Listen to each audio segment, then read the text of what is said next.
ओम श्री गणेशाय नमः। नमस्कार दोस्तों, आज मैं आपको आषाढ़ मास कृष्ण गणेश संकष्टी चतुर्थी व्रत की कथा सुना रहा हूँ, जिसमें हम श्रवण करेंगे राजा महिजीत की कथा। पार्वती जी ने पूछा कि हे वत्स, आषाढ़ कृष्ण चतुर्थी बहुत ही शुभदायिनी कही गई है, आप उसका विधान बतलाइए। इस मास के गणेश जी का क्या नाम है और उनकी पूजा किस प्रकार करनी चाहिए? गणेश जी ने उत्तर दिया कि हे माता, पूर्व काल में इसी प्रश्न को युधिष्ठिर ने पूछा था और उन्हें भगवान कृष्ण ने जो उत्तर दिया था मैं उसको बतला रहा हूँ, आप सुनिए। श्री कृष्ण ने कहा कि हे राजन, गणेश जी की प्रीति कारक विघ्न नाशक पुराण इतिहास में वर्णित कथा को कह रहा हूँ, आप सुनिए। हे कुंती पुत्र, आषाढ़ कृष्ण चतुर्थी के गणेश जी का नाम लंबोदर है, उनका पूजन पूर्व वर्णित विधि से करें। हे महाराज, द्वापर युग में महिष्मती नगरी का महिजीत नामक राजा था। वह बड़ा ही पुण्यशील और प्रतापी राजा था।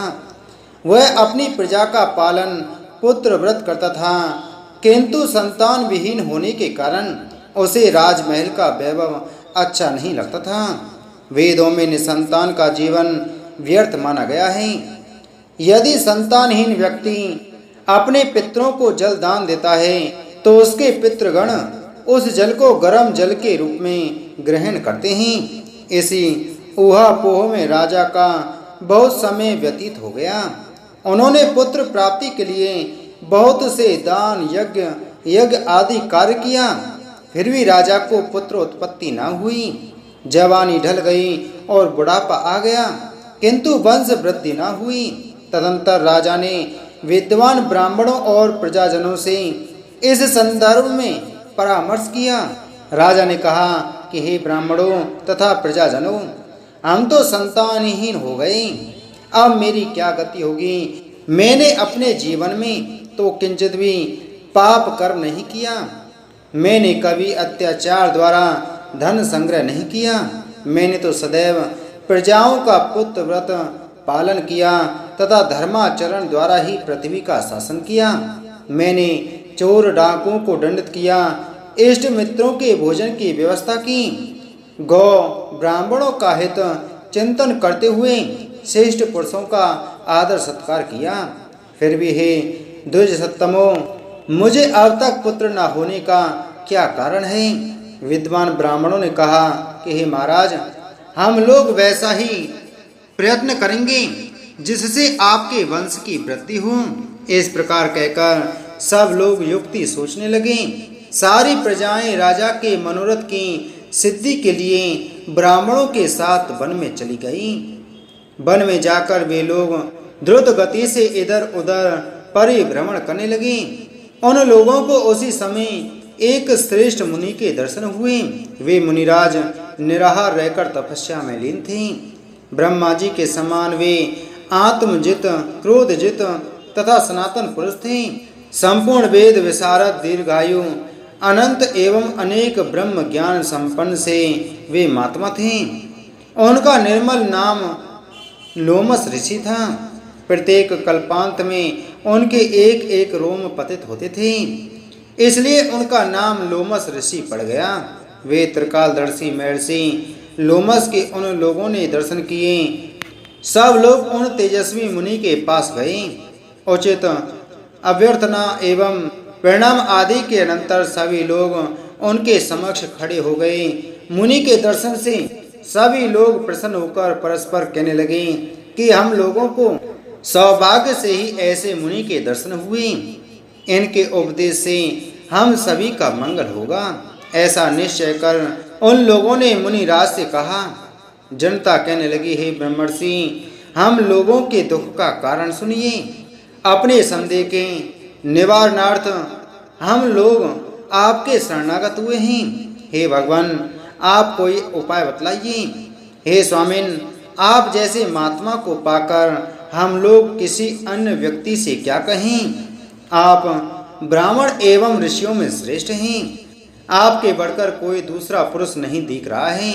महर्षि लोमस ने पूछा, सज्जनों, आप लोग यहाँ किस अभिप्राय से आए हैं? मुझसे आपका क्या प्रयोजन है, स्पष्ट रूप से कहिए। मैं आपके सभी संदेहों का निवारण करूंगा। हम आपके कल्याण की भावना रखते हैं। तपस्वियों की तपस्या केवल परोपकार के लिए ही होती है। प्रजाजनों ने उत्तर दिया, हे द्विज श्रेष्ठ, हम लोग जिस महान कार्य की सिद्धि के लिए यहाँ आए हैं उसे सुनिए। हम महिष्मती नगरी के निवासी हैं। हमारे राजा का नाम महिजीत है। वह राजा ब्राह्मणों का रक्षक, धर्मात्मा, दानवीर, सूरवीर एवं मधुरभाषी है।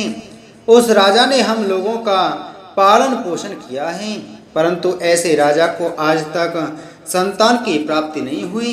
हे भगवान, माता पिता तो केवल जन्मदाता ही होते हैं, किंतु राजा ही वास्तव में पोषक एवं संवर्धक होता है। उसी राजा के निमित्त हम लोग ऐसे गहन वन में आए हैं। हे महर्षि, आप कोई ऐसी युक्ति बतलाइए जिससे राजा को संतान की प्राप्ति हो, क्योंकि ऐसे गुणवान राजा को कोई पुत्र न हो, यह बड़े दुर्भाग्य की बात है। उनके सौभाग्य से ही यहाँ हम लोगों ने आपका दर्शन लाभ किया। हे मुनिवर, किस व्रत, दान, पूजन आदि कर्म का अनुष्ठान कराने से राजा को पुत्र होगा? आप कृपा करके हम सभी को बतलाइए। प्रजाओं की बात सुनकर महर्षि ध्यान मग्न हो राजा के उपकार के लिए कहने लगे। महर्षि लोमस ने कहा, हे ब्राह्मणों, आप लोग ध्यान पूर्वक सुनो। मैं संकट नाशक व्रत को बतला रहा हूँ। यह व्रत निसंतान को संतानदायक एवं निर्धनों को धन दाता है। आषाढ़ कृष्ण चतुर्थी को एक दंत गजानन नामक गणेश की पूजा करें। पूर्वोक्त विधि से राजा व्रत करके श्रद्धा युक्त हो ब्राह्मण भोजन करावें और उन्हें वस्त्र दान करें। गणेश जी की कृपा से उन्हें अवश्य ही पुत्रोपलब्धि होगी। महर्षि लोमस की यह बात सुनकर सभी लोग करबद्ध होकर उठ खड़े हुए। नतमस्तक होकर दंडवत प्रणाम करके सभी लोग नगर में लौट गए। वन में घटित सभी घटनाओं को प्रजाजनों ने राजा से बतलाया। पुरजनों की बात सुनकर सम्मानकारी विमल बुद्धिधारी राजा बहुत ही प्रसन्न हुए और उन्होंने श्रद्धा भक्ति से विधिवत गणेश चतुर्थी का व्रत करके ब्राह्मणों को भोजन, वस्त्र आदि का दान दिया। रानी सुदक्षिणा के गर्भाधान संस्कार के अनंतर श्री गणेश जी की कृपा से राजा को सुंदर और सुलक्षण पुत्र प्राप्त हुआ। राजा ने संपूर्ण नगरवासियों को संतुष्ट करके पुत्रोत्सव मनाया। राजा महिजीत ने ब्राह्मणों को धन देकर तृप्त किया। श्री कृष्ण जी कहते हैं कि हे राजन, इस व्रत का ऐसा ही प्रभाव है। जो व्यक्ति इस व्रत को श्रद्धान्वित होकर करेंगे वे समस्त सांसारिक सुख के अधिकारी होंगे। श्री कृष्ण जी ने कहा कि हे महाराज, आप भी इस व्रत को विधि पूर्वक कीजिए। श्री गणेश जी की कृपा से आपकी सभी मनोकामनाएं पूर्ण होंगी। आपके संपूर्ण शत्रुओं का विनाश होगा और आप अचल राज्य के अधिकारी बनेंगे। हे भूप शिरोमणि युधिष्ठिर, जो पुरुष इस व्रत को करते हैं वे चाहे एकांत सेवी ऋषि हों अथवा विद्वान, उन्हें निर्विघ्न रूप से पौत्र आदि की प्राप्ति होती है। जो मनुष्य गणेश जी के चरित्र को सुनते अथवा सुनाते हैं उन्हें सब कार्यों में सिद्धि प्राप्त होती है। बोलो गणेश भगवान की जय।